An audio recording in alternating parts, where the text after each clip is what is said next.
J'aimerais que ce soit vu et que les Algériens sachent que quelque part il y a des Algériens qui ont beaucoup souffert d'être détachés de leur pays. Mes grands-parents, entre autres, qui sont morts sans jamais revoir leur pays, avec un cœur gros comme ça, parce qu'ils avaient tout laissé là-bas, quoi. Leur famille, leur pays, leur culture, ils n'avaient rien. Ils avaient que les souvenirs.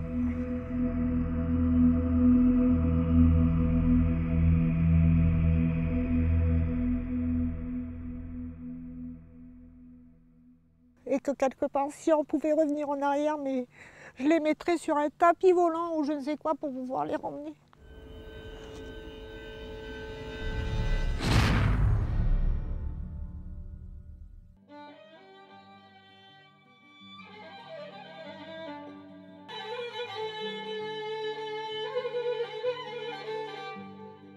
هذه الأرض التي هي ملك للجزائريين، هذه الأرض التي هي تنطق بجزائريتها صارت يا للأسف ملك لأوروبا من كل محافظات فرنسا، من الألزاس ومن المالطيين ومن الإسبان، ومن ما جنسته فرنسا في الجزائر، في أرض الجزائر، وهو من أسباب ثورة المقرني.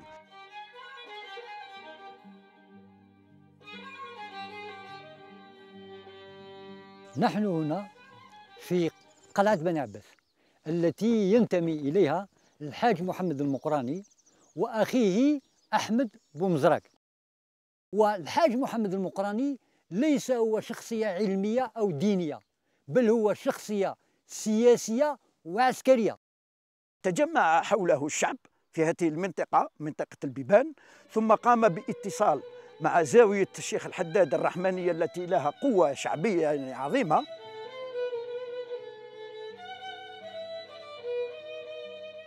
الشيخ الحداد عندما جاءه وفد الحاج محمد المقراني ودعاه إلى الجهاد، استقبل ذلك بكثير من الاعتزاز. لماذا؟ لأنه كان ينتظر هذا الحدث نتيجة لتفكيك البنية الاجتماعية والاقتصادية للمجتمع الجزائري.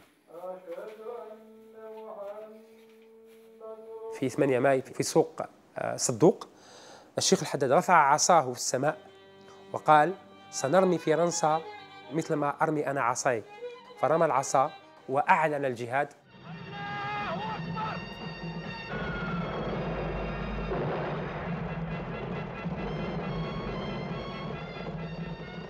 ومن هنا، من هذه الأرض الطيبة، سهول مجانة العتيقة، اندلعت انتفاضة الحاج محمد المقراني والشيخ الحداد. اتجهت قوات الحاج محمد المقراني من مجانة على 3 محاور.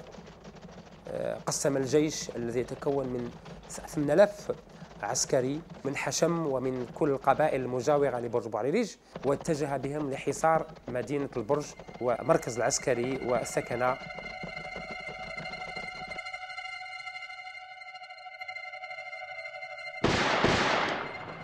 هذا الحصار رغم ما كانت السلطات الفرنسية من معدات عسكرية، إلى أنها واجهت صعوبة كبيرة في اختراق الحصار الذي أداه الحاج محمد المقراني بامتياز.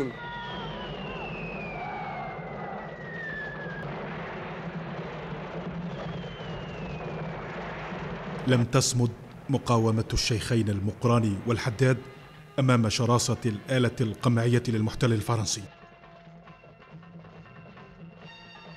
فبعد نحو شهرين من المقاومة في العام 1871 يستشهد الشيخ محمد المقراني، ويعتقل الشيخ محمد أمزيان الحداد ليموت لاحقا في سجن الاحتلال. تعمد الإدارة الفرنسية إلى ابتكار أسلوب غير مسبوق، إمعانا منها في الانتقام الشديد ممن حمل السلاح ضدها، وهو النفي إلى جزيرة كاليدونيا التي تحتلها بالمحيط الهادي.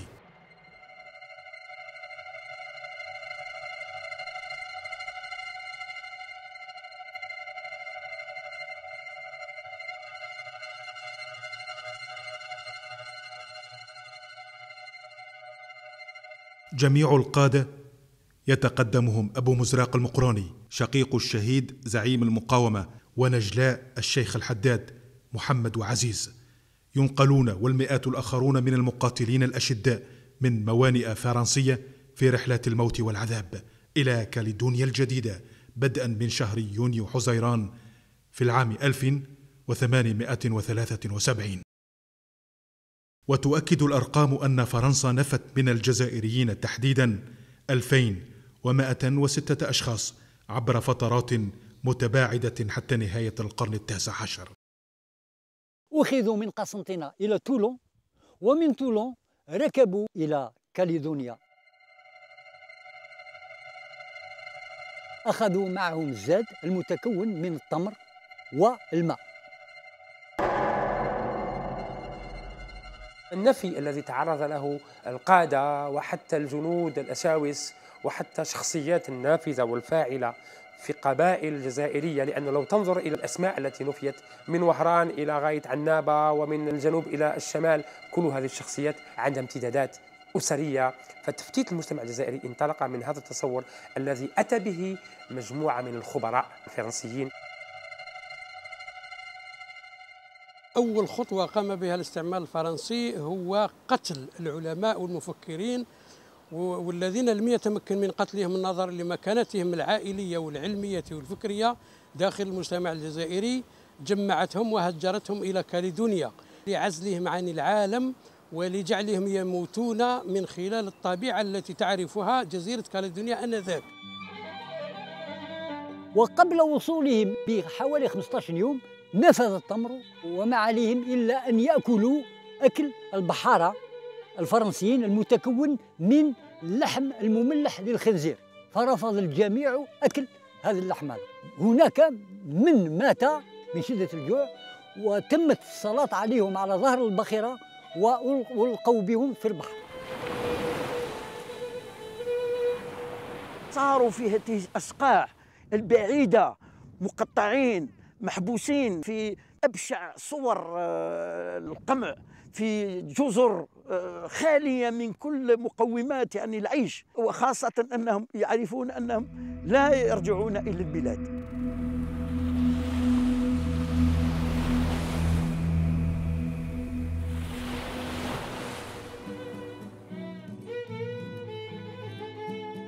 Donc nous sommes ici à un endroit même où les Algériens déportés et transportés sont arrivés pour purger leur peine. Le premier qui est arrivé, le paysage qu'il a dû voir lorsqu'il est arrivé d'Algérie.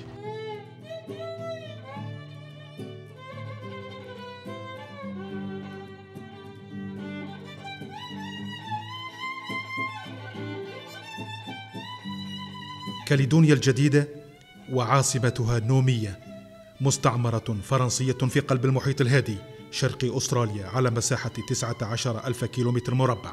احتلتها فرنسا العام 1853. سكانها نحو 250,000، منها نحو 20,000 من أحفاد الجزائريين.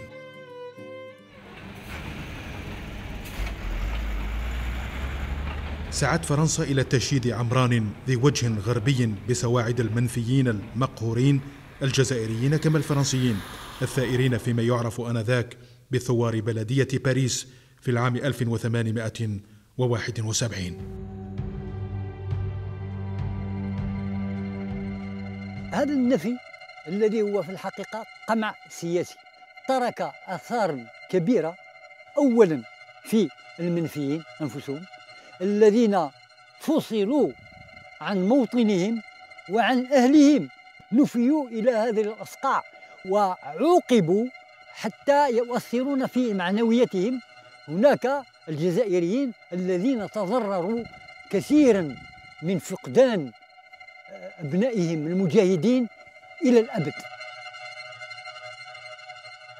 Eux sont arrivés ici dans des conditions que l'on retrouve à travers des reportages plus que difficiles. On a même dit inhumaines.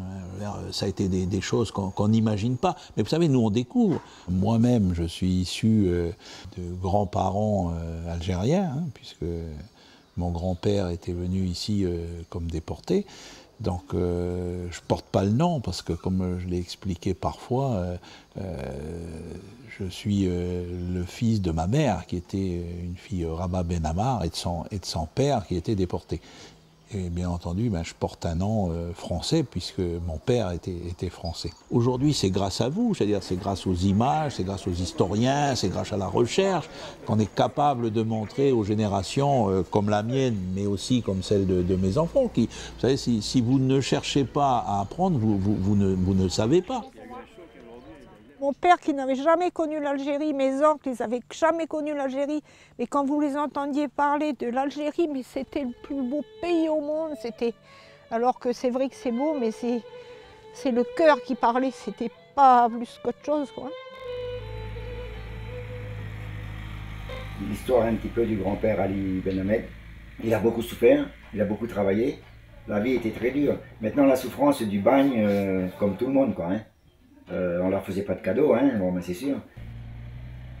Mon père me racontait de l'histoire des vieux. On leur faisait creuser leur tombe et on les jouait aux cartes. Et puis on les faisait coucher dedans et puis on leur foutait comme on dit, une balle dans la tête, quoi. Surtout fait par les Corses qui étaient, il paraît, très très durs, les Corses.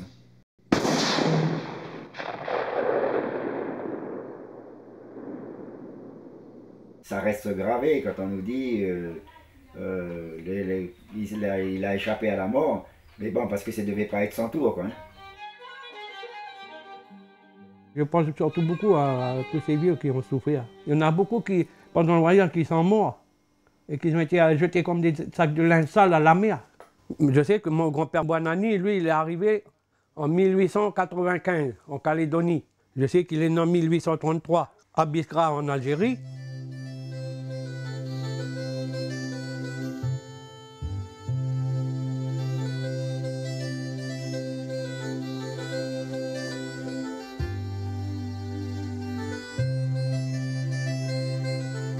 Et ils ont fait leur peine, et ensuite on leur a dit voilà ce que vous avez, un morceau de terrain, puis vous faites. Vous vivez, vous survivez, vous débrouillez, mais vous ne retournez pas chez vous. J'ai raconté l'histoire que mon grand-père voulait partir en Algérie. Comme il travaillait, il a vu qu'il y a assez d'argent. Il a dit à ma grand-mère, on va partir en Algérie. Ma grand-mère, elle était enceinte d'1 mois par là, environ. De mon père, hein. Avant, il n'y avait pas de quai, c'était à Nouville, le quai à l'île Nou, là-bas. À Nouville. Quand ils sont arrivés là-bas, ils sont montés sur le bateau, ils ont payé leur voyage. Et puis mon grand-père, il est tombé malade. Ça fait que mon grand-père, ils l'ont hospitalisé. Et puis il est mort à l'hôpital, là-bas, à Nouville. Ça fait que ma grand-mère, elle a dit qu'est-ce que je vais aller faire en Algérie, je ne connais personne. Elle est revenue en Essadio. Mais enfin, on est algérien quand même, et on est fiers d'être algérien. Ah oui, l'Algérie, c'est tout. C'est notre pays, l'Algérie.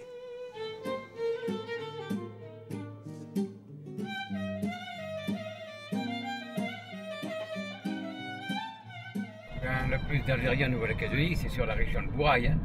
Bourail, c'est environ. Ensuite, il y en a un peu à Nouméa, il y en a un peu dans le nord sur Koné-Point-Bout, et un peu sur Yaté. Voilà à peu près ce qui est dans les quartiers, qu'ils habitent encore les Arabes.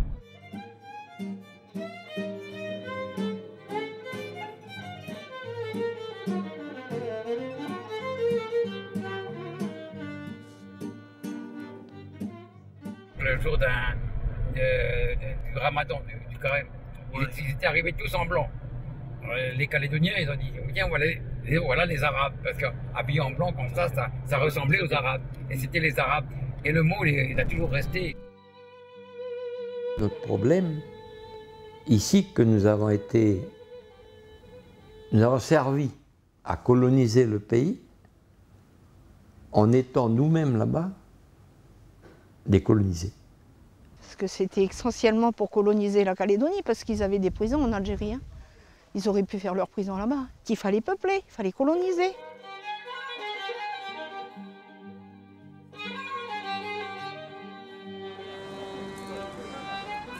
الأحفاد في كالودينا لهم الحق أن يرفعوا دعوى أمام الرأي العام الدولي لهذه الجريمة التي ارتكبت، ليس باتجاه المادي كما يفكرون الآن، وإنما للتاريخ وللجريمة التي وقعت في حقهم وفي حق أصولهم، ولا تموت هذه الجريمة بالتقادم.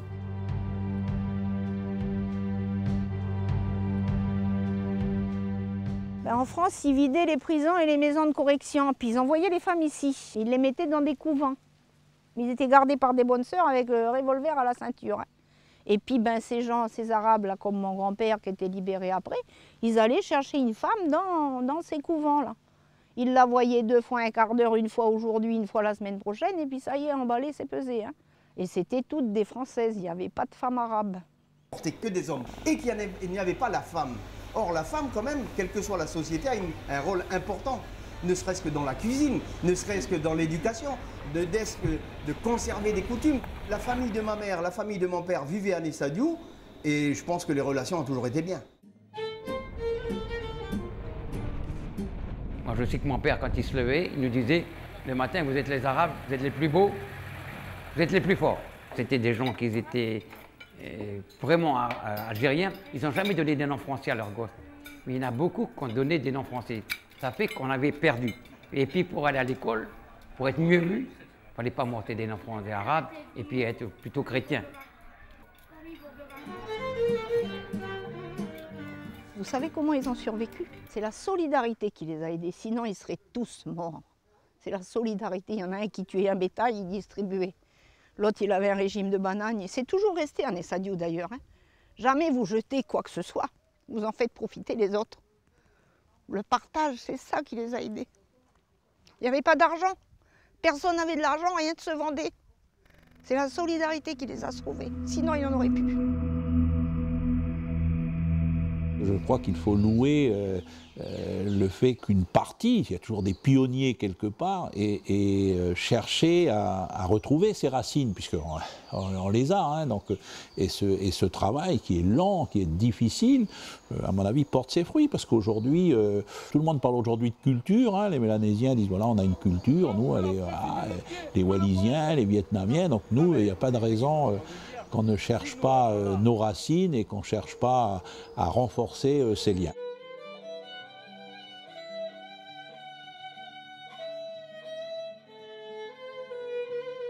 C'est là, je cherche. Il me manque quelque chose. C'est mes racines. C'est comme si que c'était un arbre qu'on avait penché et les racines sortaient. Il faut que, voilà, que ça revienne. Même si, quelque part, excusez-moi, quelque part, je n'ai plus là-bas de famille. Je sais que j'ai une terre qui a appartenu à mon grand-père. C'est sacré chez nous, sacré. Et j'ai un regret. Le regret que j'ai, c'est que ma mère ne m'a pas autorisé à voir plus souvent mon père pour apprendre l'arabe, pour me parler. C'était tabou. Bismillah, Bismillah, Allah. Alif, B, T, C, Jim, Ha, Ha. Alif, Bae, Tae, Se, Jim. Après, alhamdulillah, salam alaikum.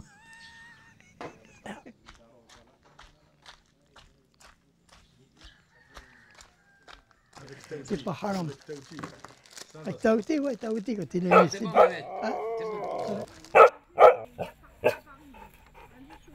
Il a bien connu mon père. Il parlait l'arabe, il parlait le tahitien, il parlait le kanak, il parlait 4-5 langues arabes, l'Arbaïli, il parlait la Mchaoui, il parlait tout. Aïe, aïe, aïe. Moi, je ne sais pas estimer, parce que moi, je le dis franchement, je suis arabe, j'ai une goutte de sang peut-être arabe, mais c'est de l'arabe qu'il y a là-dedans, c'est pas d'autre chose. Jamais, jamais. Et moi, mes enfants, ils ont leur père, leur grand-mère et tout ça de côté paternel qui n'est pas arabe, mais ils sont arabes jusqu'à la moelle. Ces enfants de bagnards, ces enfants de déportés, de transportés, c'est pas qu'ils se croient une race supérieure, c'est pas Hitler. Alors que maintenant, eh ben, on le revendique haut et fort. Alors même si on vous dit, bah oui, mais tu dis que tu es arabe, mais tu as des souches métropolitaines et ça, non, non, je suis arabe, je suis Ali Majan, né Abdelkader Bouanani, je suis de souche arabe, je suis de la vallée de Nessadiou et j'en suis fière. Nous, on s'est fait traiter de sale bico à l'école. Nous, nos générations, bon, ou les fils de bico, ou les fils de chapeau de paille. Bon, ça, ce sont des humiliations que nous avons subies. Mais ce n'était pas un choix. Le pire dans tout ça, c'est que moi, les gens qui étaient racistes avec moi, ils avaient la même couleur de peau que moi. Si l'autre, il est jaune, il est noir, il n'est pas de la même couleur, vous vous dites, bon, ben, on est différents. C'est normal qu'ils m'en veuillent, mais non, ils avaient la même couleur de peau que moi, ils me traitaient de sale race.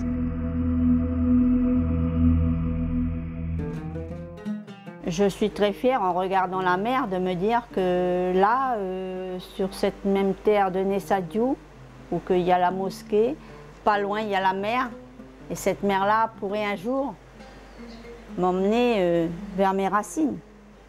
Comme mon père a fait le sens contraire, de l'Algérie jusqu'à là, mais dans des conditions inimaginables, inhumaines. Je pense qu'on peut relever la tête et dire, moi, personnellement, Lucette Ouiba Benamar, je suis très fière d'avoir eu un père, un grand-père déporté, sacrifié. C'est pour ça que je lève la tête et jusqu'à ma mort, je la laisserai lever. C'est pour le nom des Ouiba Benamar. Voilà.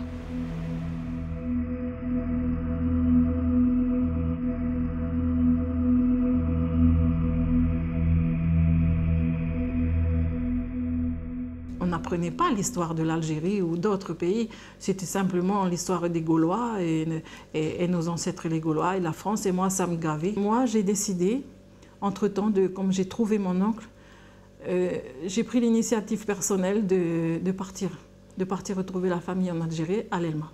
Je suis partie vraiment à l'aventure parce que je ne savais rien, et donc j'ai pu retrouver ma famille. Et je suis arrivée dans l'inconnu, bien sûr, mais c'était fort. J'ai fait le voyage, quelque part, le voyage symbolique d'une vie. Et au moment où la côte d'Alger est apparue au hublot, mais vous n'avez pas idée de la douleur qui est venue là. Une douleur que j'avais jamais ressentie. Je ne connaissais pas cette douleur-là. J'avais envie de hurler à regarder Alger la Blanche. La première chose que j'ai vue de l'Algérie, c'était Alger la Blanche. C'est-à-dire la première chose, c'est la dernière chose que mon arrière-grand-père il a vue avant d'être foutu à fond de cale.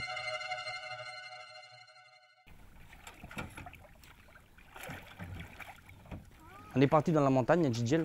Il y avait peut-être 200 Boufnèches. De partout, ça sortait. C'est une tribu, hein, les Boufnèches. Hein. Ça sortait de partout. Mais il y a des blancs, des noirs, des jaunes. Il dit ça, c'est un Boufnèche. Hein. Oh, et là, on arrive.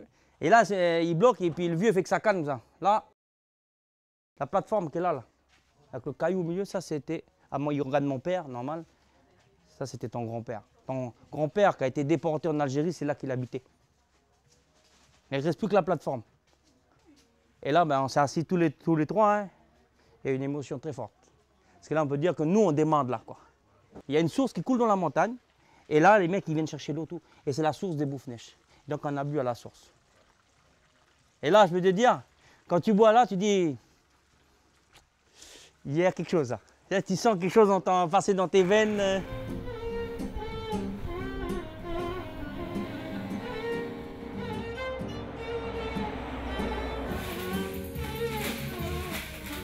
Ce que je souhaite, c'est d'aller visiter l'Algérie. J'aimerais retrouver des liens, retrouver des descendants de mon arrière-grand-père. Je me chercherai toujours au niveau de l'identité et tout. Il me manque une partie de mon histoire.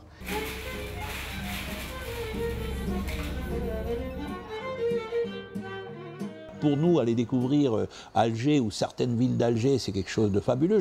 J'ai pu discuter avec des gens d'ici, des descendants algériens qui ont été là-bas. Je veux dire, tous, sans exception, étaient enchantés. Je pense que ça pourrait être la même chose pour ceux qui pourraient venir nous voir.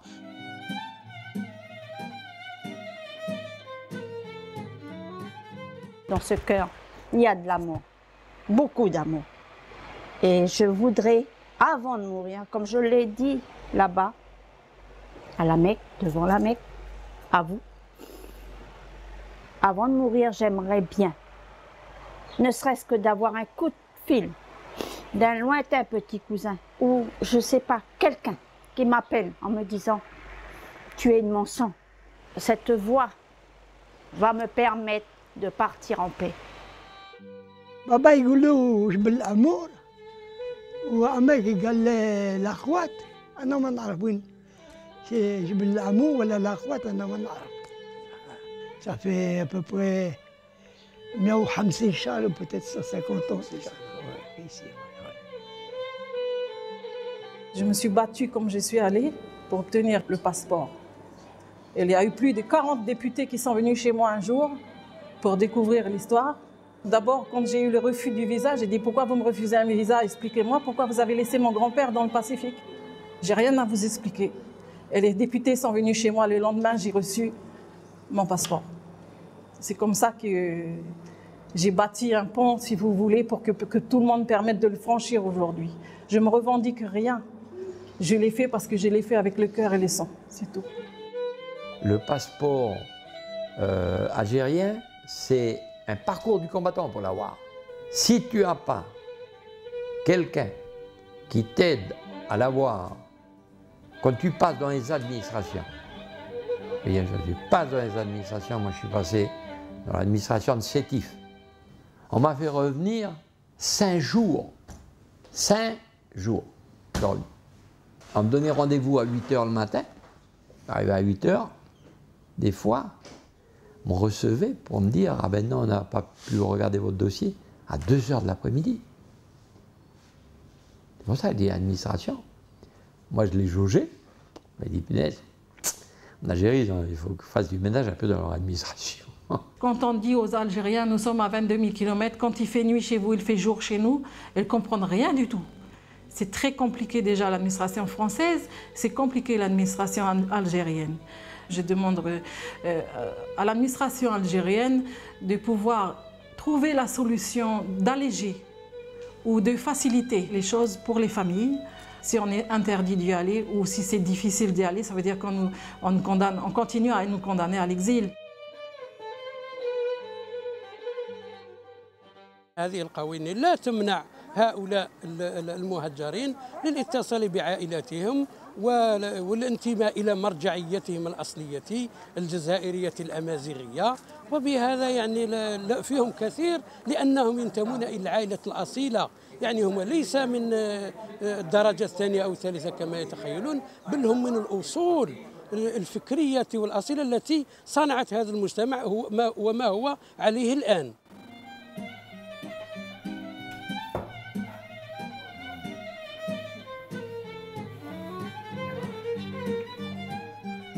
Je suis extrêmement reconnaissant aux gens de Bourail, de Nessadiou, à l'association, d'avoir su maintenir la flamme. S'il n'y avait pas eu tous ces vieux-là qui ont maintenu, il n'y aurait pas eu tout ce qu'on vit là.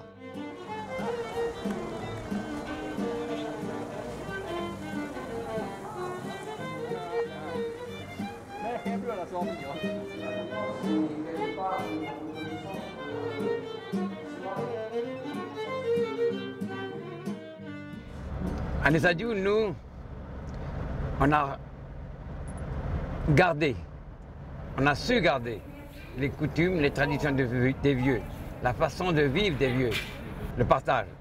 C'est-à-dire que lorsque, par exemple, à 11 h, il y a des gens qui arrivent parmi nous, eh bien on partage.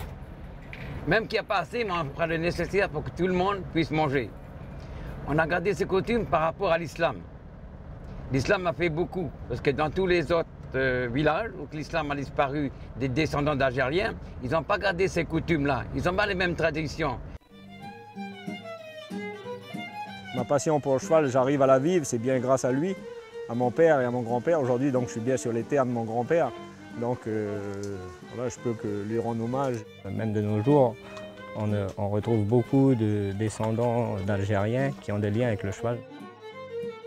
C'est des personnes qui ont contribué longuement à l'élevage et au développement du sport hippique en Calédonie.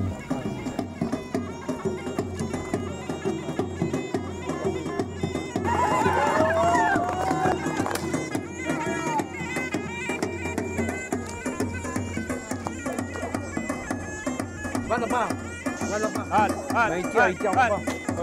Ouais. Il arrive là-bas, il tire. C'est eux qui ont tout bâti. Nous, je veux dire, on a quand même la cerise sur le gâteau par rapport à ce qu'ils ont connu et vécu. Hey! Hey! Il y a de la place là-bas.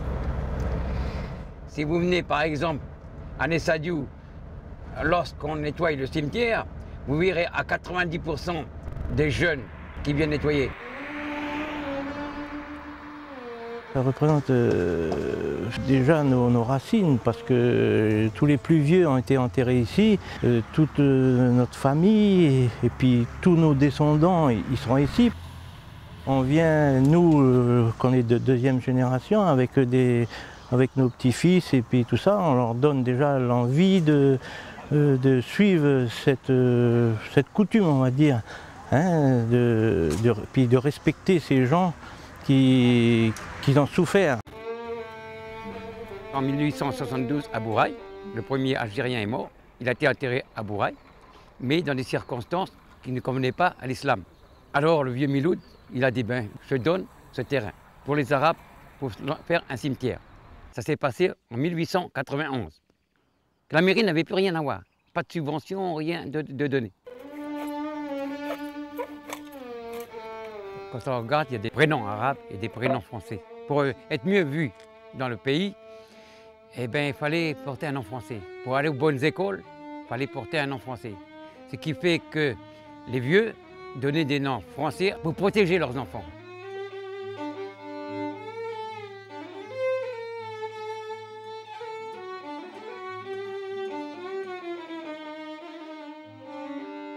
Nous, notre génération, bon, ben, on était des fils de bagnards, des enfants de bagnards. On était des Arabes, on était une sale race d'Arabes. Il fallait qu'on se conduise bien, il fallait qu'on réussisse. On a vécu le racisme à un point que vous ne pouvez pas imaginer. Moi, j'ai caché mon prénom. Je me suis fait embaucher dans l'administration sous mon faux prénom d'état civil.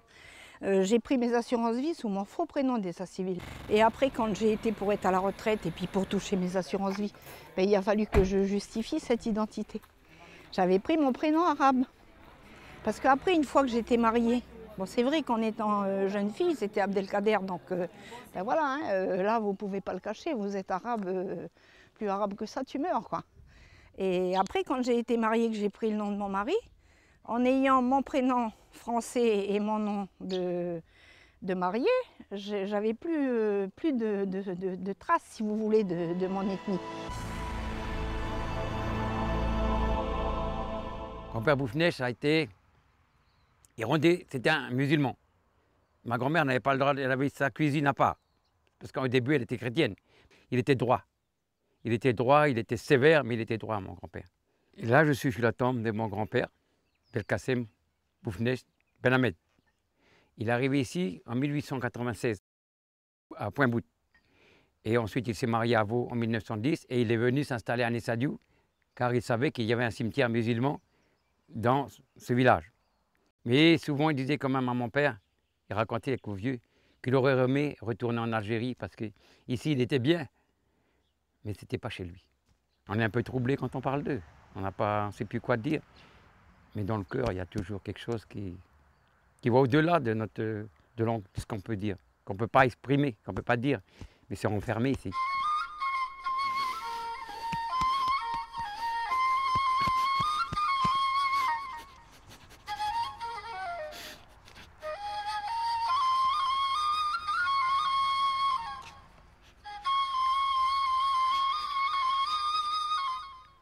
Et là où il y a grand-père Taïeb aussi. Grand-père Taïeb c'était un bon aussi. Il y a mes frères. Saïd, Belkacem, Taïeb, Karim. Toute la famille est là. Et moi je serai là. Si Dieu le veut, Inch'Allah.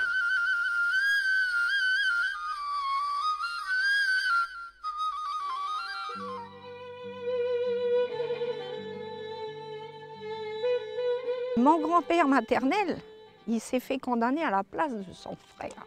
Mais son frère, quand il s'est vu mourir en Algérie, il a appelé ses enfants et il a dit, si vous avez l'occasion de raconter à nous, ses descendants, dit mon frère, il doit être mort, que finalement c'est eux qui devraient être ici et nous là-bas. Mais il n'a jamais dit à sa famille. Il chantait, il avait une flûte, il chantait le soir au crépuscule quand il avait un peu le cafard. J'ai été condamné, je suis innocent, j'ai été condamné à la place d'un autre, mais il n'a jamais dit que c'était à la place de son frère.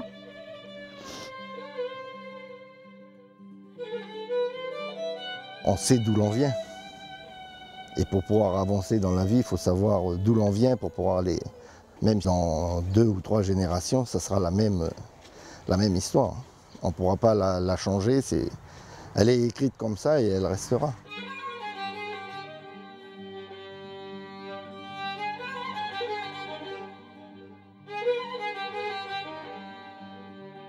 L'identité algérienne, l'identité arabe comme on dit ici, oui, on la revendique. Elle est toujours présente en nous.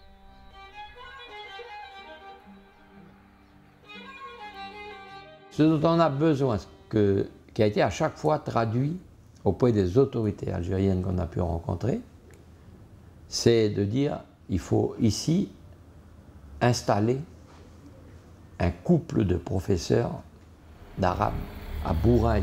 Parce que la population algérienne, lorsqu'elle a été libérée, elle a été à 90% libérée à Bouraï. On a perdu un peu notre identité, quoi, hein. Mais c'est pas simple. C'est pas simple comme la langue. J'aimerais bien apprendre la langue, mais qui va me l'apprendre? On n'a personne ici qui donne des cours d'algérien. Vous voyez, il y a beaucoup de choses qui mériteraient d'être faites, quoi. Le gouvernement algérien, en investissant là-dedans, c'est redonner la possibilité à nous, mais surtout à nos jeunes, de retrouver à travers la langue la culture.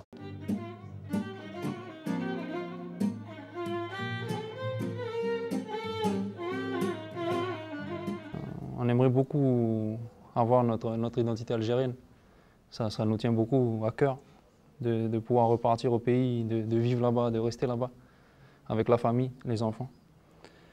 Et c'est un grand combat. Alhamdulillah, c'est notre combat et Inch'Allah, on espère pouvoir réussir à retourner au pays. Cette envie est toujours aussi forte, je pense, peut-être pas aussi forte que l'arrière-grand-père, comme on n'a pas vécu les mêmes choses, mais bon, on se sent étranger dans ce pays. Et c'est pour cette raison que, en plus, pour ce qui est du Coran, c'est un Coran symbolique. Mais de nos jours, l'identité revient, la fierté d'être arabe revient. Les gens redonnent des noms arabes à leurs enfants, ils ont repris la religion. Maintenant, il y a beaucoup qui font le carême, qui font le ramadan, qui font beaucoup de choses, qui vont faire le hajj à la Mecque. Et ça veut dire que notre communauté a repris espoir. Aujourd'hui, on participe à la vie active. Vous avez dans l'agriculture, chez les fonctionnaires, dans les commerces, dans le service à personne, dans les industries, un peu dans tout corps de métier. Il y a des descendants qui ont bien réussi.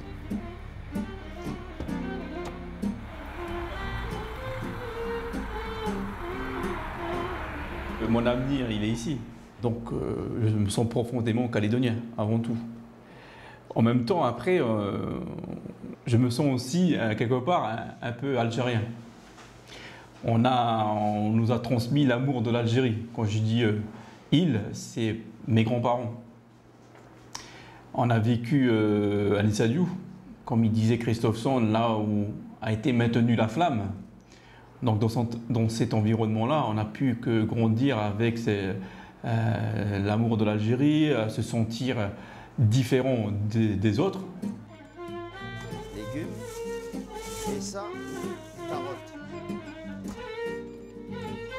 Étine, combien? L'endroit où je vis moi, c'est Nessadiou, et Nessadiou, ça a été, à un certain moment de l'histoire, le refuge des Arabes. On leur a donné des concessions, c'est pas pareil, hein. Et donc, les relations ont toujours été normalement bien, sauf qu'au début, il y a eu des tiraillements. Il y a eu des Arabes qui n'avaient pas les moyens de faire survivre leur famille, donc ils volaient du bétail ou n'importe quoi. Mais vous savez, aujourd'hui, les gens peuvent très bien vivre et ils volent toujours du bétail, donc on ne peut pas mettre ça sur le compte tout le temps des Arabes.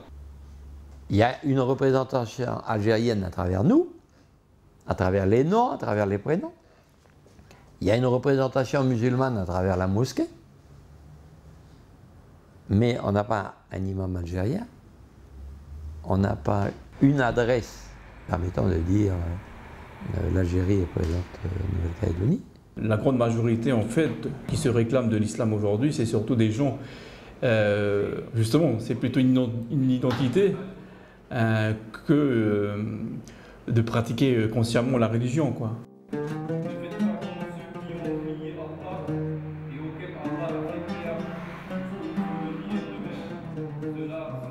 Je fais le devoir ici toujours. Zohar c'est midi, Assar c'est 3 heures, Maghrib c'est après Isha le dernier. Ouais.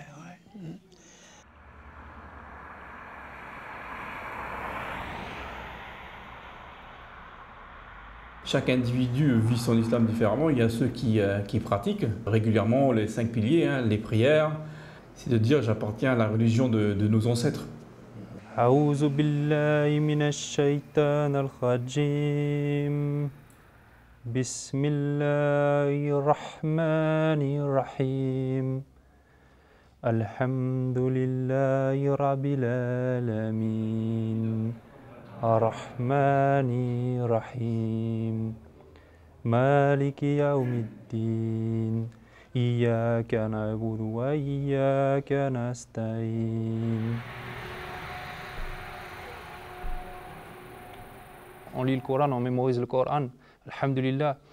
Mais c'est vrai qu'avec la langue arabe, quand on parle arabe, quand on lit l'arabe, on n'a pas les mêmes sens, on n'a pas les mêmes mots. Donc la traduction en français c'est bien, mais au bout d'un moment, il faut parler l'arabe. Si on veut apprendre l'arabe, on est obligé de partir d'ici. On essaie de se réunir pour la prière du vendredi, même si c'est difficile de se réunir. Après, on essaie de faire la prière chaque soir.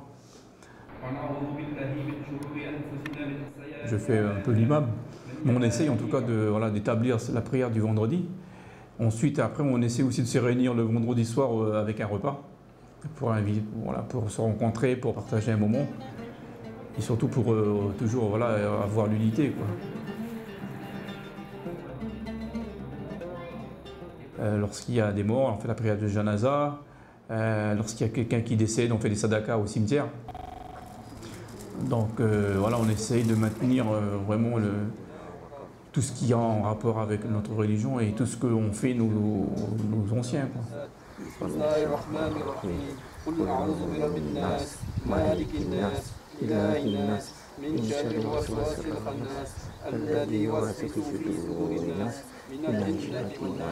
Ici en Nouvelle-Calédonie, donc je dirais que la majorité religieuse, c'est une majorité chrétienne. Et donc les Arabes musulmans sont une très petite communauté au départ. Et après, elle a pris de l'ampleur avec les arrivées aussi des Indonésiens, qui eux sont de confession musulmane.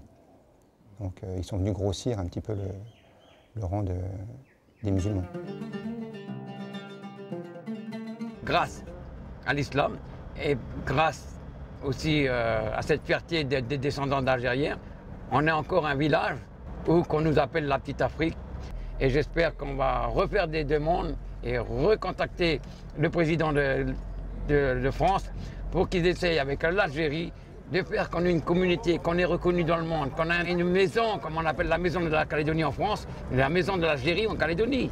Voilà, moi, ce que je voudrais, avant de mourir, qu'on est en Nouvelle-Calédonie, pour les enfants, pour notre communauté.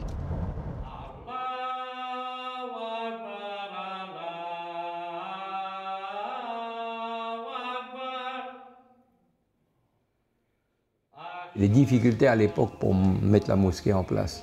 Il a fallu 10 ans et on n'a pas pu l'appeler au départ mosquée, on l'a appelé centre culturel islamique. Tout ça parce qu'il fallait cacher. Cacher encore, parce que le terme mosquée faisait peur à l'époque, ben c'est le gouvernement Pasqua.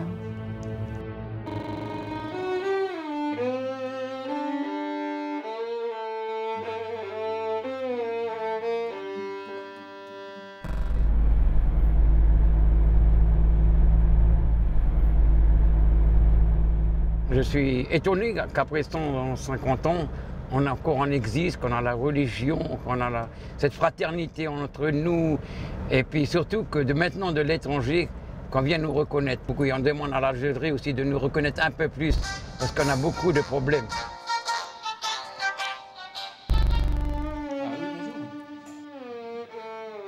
بعد مرارة طويلة دامت 30 سنة من النفي، سمح للقائد بومزراق المقروني بالعودة إلى الجزائر في العام 1904 ليتوفى بعد سنة من ذلك. أما نجلاء الشيخ الحداد فكلاهما فر من كاليدونيا سنوات النفي الأولى باتجاه مكة المكرمة، حيث توفي الشيخ محمد هناك، بينما وهو يحاول عائدا إلى الجزائر عبر فرنسا توفي الشيخ عزيز فجأة في العام 1895 بباريس، وينقل جثمانه لاحقا ليدفن في أرض أجداده. لكن حلم العودة لم يتحقق لجل المنفيين لتمتزج دماؤهم بالآخر في هذه الجزيرة.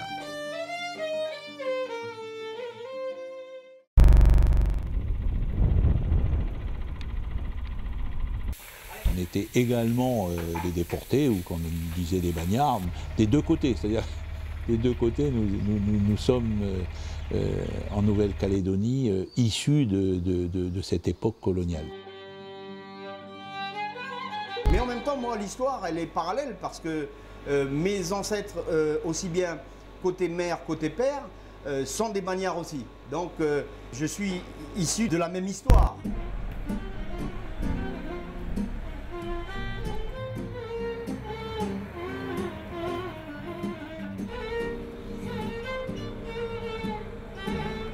Les Arabes, c'était presque des déportés politiques, c'était pas des délinquants ni quoi que ce soit, hein, quand même. Hein. Et nous, par contre, nos parents, c'était quand même des gens qui étaient délinquants, qui ont certainement fait des bêtises qu'on ne connaît pas trop, et qu'on ne cherche pas trop à savoir non plus, parce que on ne va pas toujours vivre sur le passé non plus. Hein.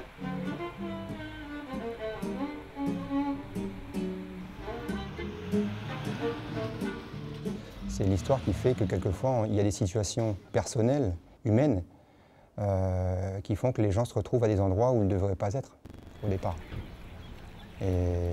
Mais après, je pense qu'il y a ce brassage culturel, ethnique, qui fait la richesse d'un pays aussi. Hein, la Calédonie, je dirais, c'est une petite île dans le Pacifique, mais il n'y a pas beaucoup d'habitants. Mais c'est une île, on va dire, assez pluriethnique malgré tout. La communauté algérienne est à mon avis la plus grande, hein, puisqu'il y a une bonne quinzaine d'années, je crois qu'on en recensait près de 15 000 en comptant les descendants, qui ne portent pas malheureusement, donc ils sont un petit peu fendus dans la masse parce qu'ils n'ont pas forcément des noms arabes.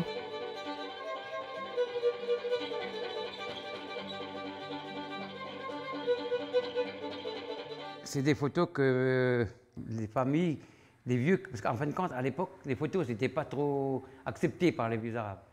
Mais notre famille, à nous, ils ont fait des photos. Et on est heureux parce qu'on a des souvenirs. Et là, il y a mon grand-père Tayeb, du côté de ma mère maternelle, et grand-père Tayeb. Et dans ce livre, ça explique un peu notre histoire, ce qu'on a fait après quand ils étaient là, mais quand ils sont partis. Ce livre, pour moi, il a une grande valeur. Et il y a des photos de tous les vieux que j'ai pu retrouver, et il y en a beaucoup qui viennent le regarder. Tous les samedis, c'était la poule qu'on tuait. Il fallait tuer une poule. Il y avait 25, 30, 40 000. Et nous, on était à côté, ils écoutaient en arabe parce qu'il ne fallait pas parler. On les écoutait parler en arabe, parce que moi j'ai connu les derniers déportés, les derniers, quoi. Ça fait qu'on les écoutait parler en arabe. Et déjà, moi, quand j'entendais parler arabe, ça me touchait du cœur. J'aurais tant aimé. Et C'était formidable. Quand j'étais enfant, j'étais aux anges quand je les entendais parler arabe. Mais de toute façon, maintenant, c'est pareil. Quand j'entends parler arabe à la télé, j'écoute, je suis de la musique, tout.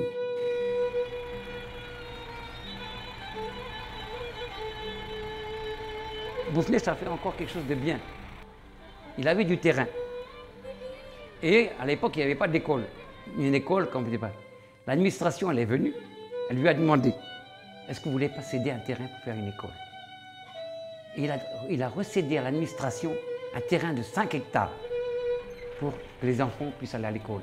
Et dernièrement, on a fait faire une plaque à cette école, école de Nessadio, 1927, terrain cédé par Bouffnet Belkacem Ben Hamid. الراسخ عند معظم أحفاد الجزائريين أن كاليدونيا وطن ساهم في بنائه أجدادهم المقهورون وبات إذن لهم كما لغيرهم، ولا يجب أن تظلل مآسي الماضي مساحات المخيال العام لهؤلاء، وأن عليهم أن يشكلوا مجتمعا فاعلا وناجحا مع الإبقاء على المرجعية المميزة لكيانهم. Ce que tous nos vieux ils attendent de nous, collectivement dans ce pays-là, c'est que on envoie au reste du monde une image d'espoir. Une image de dire que chacun peut garder son identité, parce que je crois profondément à un besoin d'identité pour être bien dans sa peau, mais que ces identités peuvent se juxtaposer et vivre paisiblement les unes avec les autres dans le XXIe siècle sans avoir nécessairement à se confronter et à, j'allais dire, à guerroyer les unes contre les autres.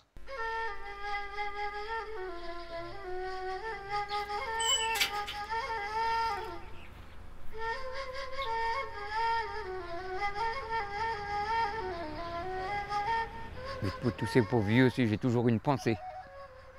Parce qu'il faut penser à eux. Quand je prie pour eux. Un hommage parce qu'ils sont ici. Il ne faut pas les oublier, tous ces vieux qui sont là. Il ne faut pas les oublier. Il ne faut pas que les jeunes oublient tout ça qu'on a ici. Nous, on est bien ici, mais eux, ils ont souffert. Il ne faut jamais oublier ça. Jamais. Jamais.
الصبر يمي ما تبكيش ولدك ربي ما يخليش